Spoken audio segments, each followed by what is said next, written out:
everyone, how's it going? And in today's video I'm going to show you guys how to fix error code 0 times 7 in Modern Warfare 3.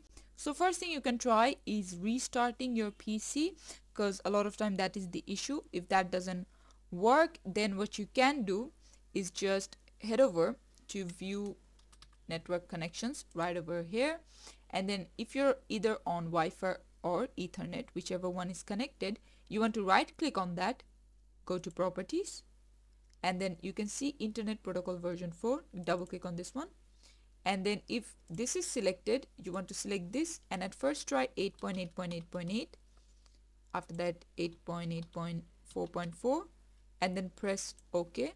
If this does not work, then you can basically try 1.1.1.1, and then alternate would be 1.0.0.1, like so.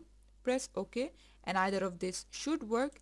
Next thing you can do is whichever graphics card you're using, let's say Nvidia, we head over to GeForce Experience, and then in drivers you'll see that if your GPU is updated or not. If not, then update it, and yeah, this is how you can do it. Thanks for watching. Please leave a like and subscribe for more tutorials like this, and I'll see you guys in the next one.